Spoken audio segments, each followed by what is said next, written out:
Okay, we'll talk about the year 2020. Whoever thought that we would have seen such a year as we've just gone through? Murder hornets 2 inches long, massive wildfires in California, although I guess they're becoming pretty well normal, the coronavirus pandemic, kids going to school via home video, business lockdowns and shutdowns, masks becoming common attire, and even fashion symbols now. You know, nobody wants to wear the same mask everywhere you go. The Dow plunged 3,000 in one day. Members of the royal family actually quit the royal family. Summer Olympics postponed. The Masters golf tournament was postponed from April to November. Massive social unrest, major cities under siege and burning, impeachment of a president, giant sinkholes opening up in Florida and other parts of the world, and one that probably not many saw was venomous blue dragon sea slugs that washed up on the banks in Texas. And then lastly, the government announced that they had seen UFOs and report that they're not sure exactly what they were. Now, isn't that what a UFO is? Unidentified flying object. So with all that, I've heard so many people say good riddance to 2020 and welcome to 2021.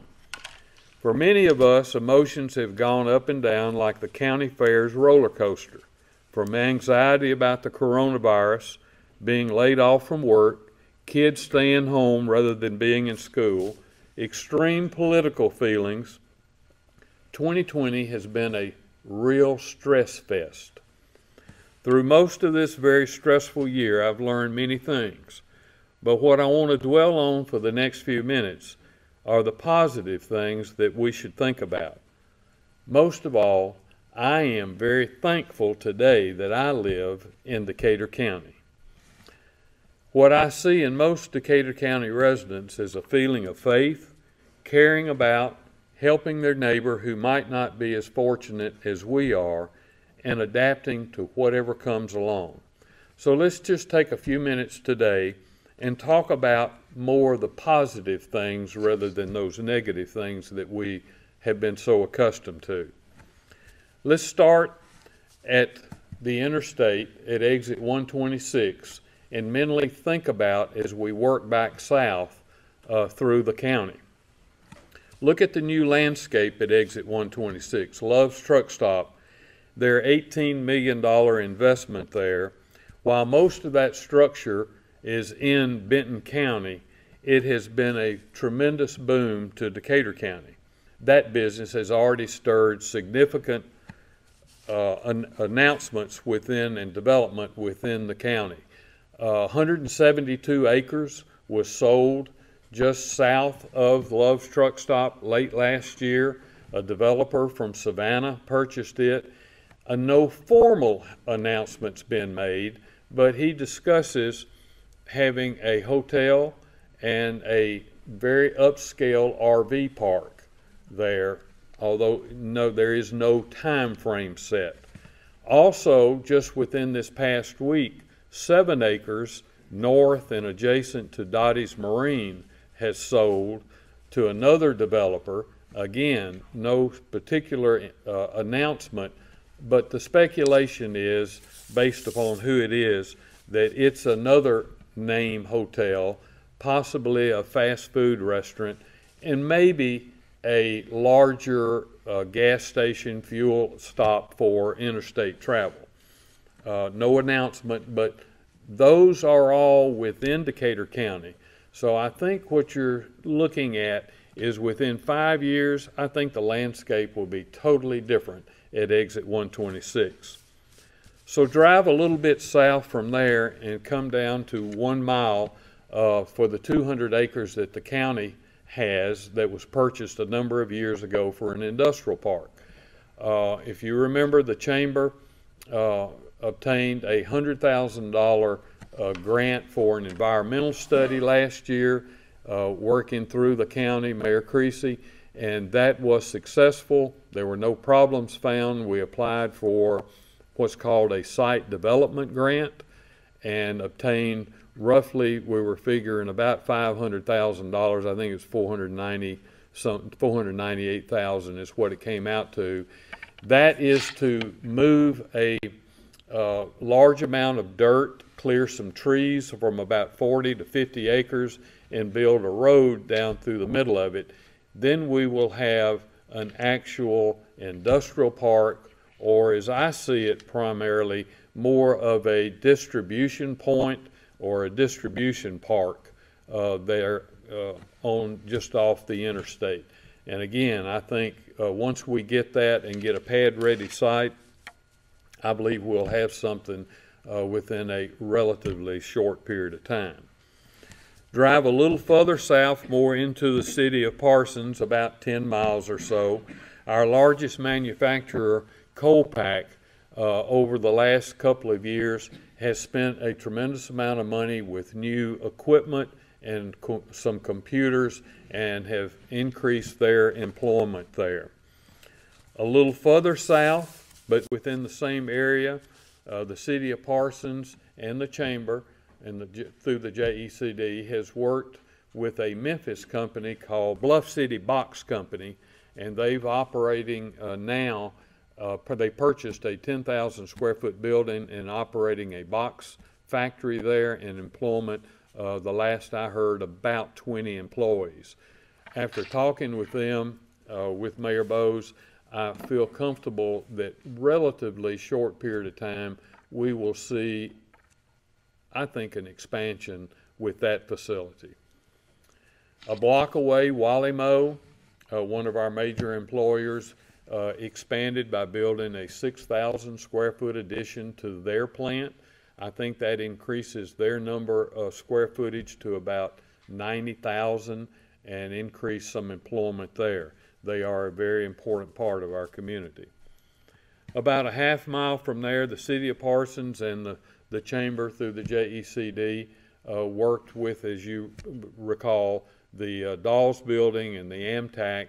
We were able to secure that for the city, and we almost immediately were able to get a manufacturing plant in there, GSM Outdoors, and they're already completely full in that location. And we were out there just the other day, and employment, they told us they were at 31 employees, and the place is just packed.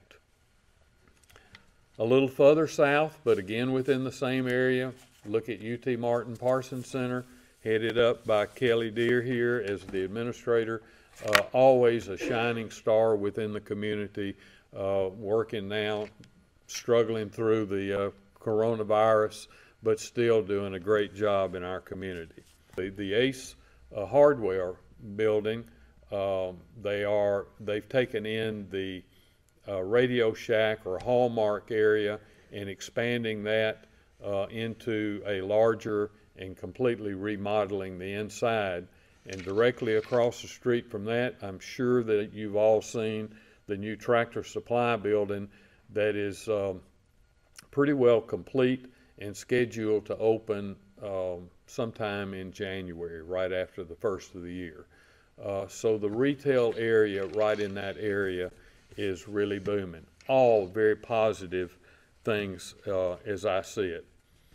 Going a little bit further south to the main intersection at 641 and 412, you'll see that the City of Parsons Phase 5 sidewalk improvement project is underway and should be completed within the next few months.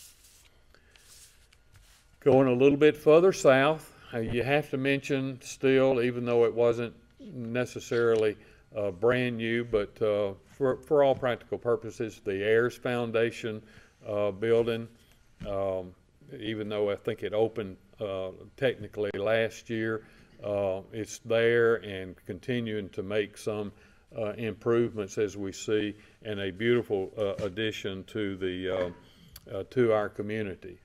Turning there at 9th Street by Bill's, coming up, going west just a block, you see the old Armory building, and the renovation that it's going through into the TCAT, Tennessee College of Applied Technology, Crump, and the Parsons Center, making great headway and should be open in January. Of course, the classrooms are already open. The classes are being held at the hangar facility until this particular renovation is complete. But again, another great addition to the to our community. Adjacent to the TCAT is the City of Parsons Regional Park. We find the completion of 2 additional ballparks, and I think there's some additional ballparks that will be open at that facility by this spring. Construction is underway on a scenic walking trail at the park, secured by a grant from the Tennessee Department of Health. Just within about 100 yards from the park is the former county-owned McCall building that the city has acquired with a swap with the county with the old hospital building. That McCall building is 80,000 square feet, and you've already heard that the GSM Outdoors project that was north of there will be moving into that building after the first of the year, after we make some improvements there. They are excited, extremely excited to be able to get in. They have already purchased some other outdoor lines of equipment and will be possibly moving some into that facility. Driving back to Tennessee Avenue, right within the area of the hospital, right across, there's a tract of land that has been purchased by an out-of-town developer. Rumor is it's a Dollar General. You know, I'm not making an announcement. Nobody really knows, but that's kind of what we think it is. What kind of concept? We don't know. Don't know when, but it has purchased. Hard to think that there'd be maybe $3 Generals right within the area, but it's possible. Back to the hospital and coming on back down, I know that Mayor Creasy has indicated that they are continuing to talk to people about possibly looking at the hospital. So that property now is in the total hands of the county, and hopefully we'll see something positive come out of that.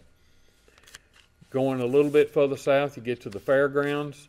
You've heard us talk about the renovations at the fairgrounds. Last year, we did some work with the restrooms, renovated the restrooms, the foyer, did some work on the stage, and right now we have completely gutted the kitchen, and you're going to see a state-of-the-art, really beautiful kitchen facility there sometime after the first of the year, sometime in the month of January. Traveling again a little bit south from the fairgrounds, you get to the City of Parsons water plant, been under construction for many months.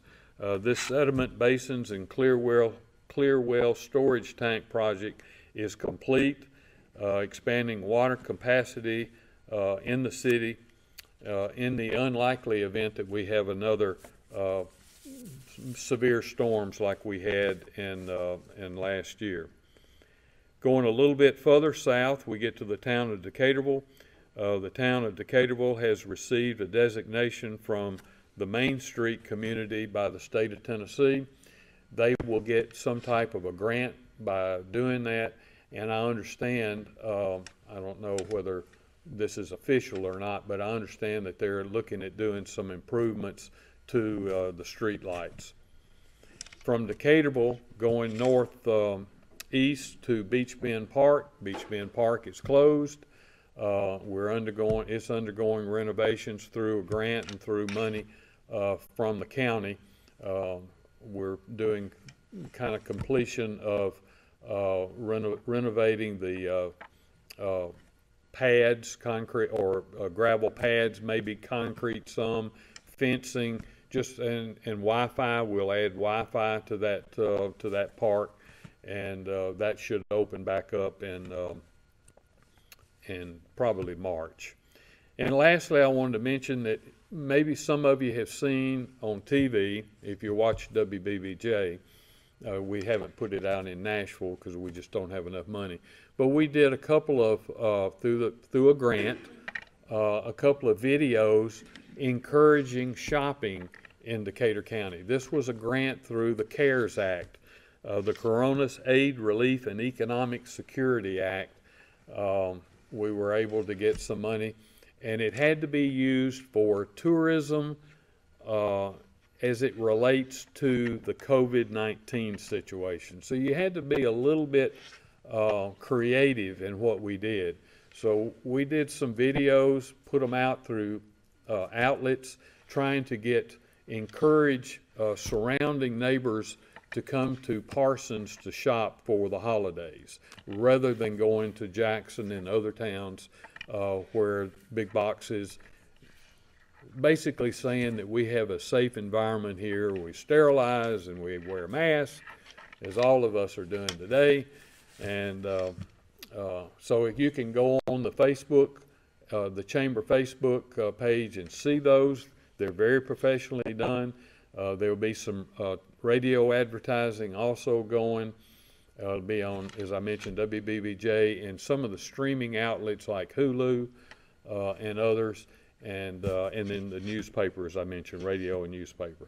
So be sure and take a look at that. So in closing, I guess what I've been trying to say is there's a lot more positive going on here than what you see and what you talk about. And I hope that you'll take that and consider that. Talk positive. Things can be a lot better. We're very fortunate, I think, to be in this community and where we are today.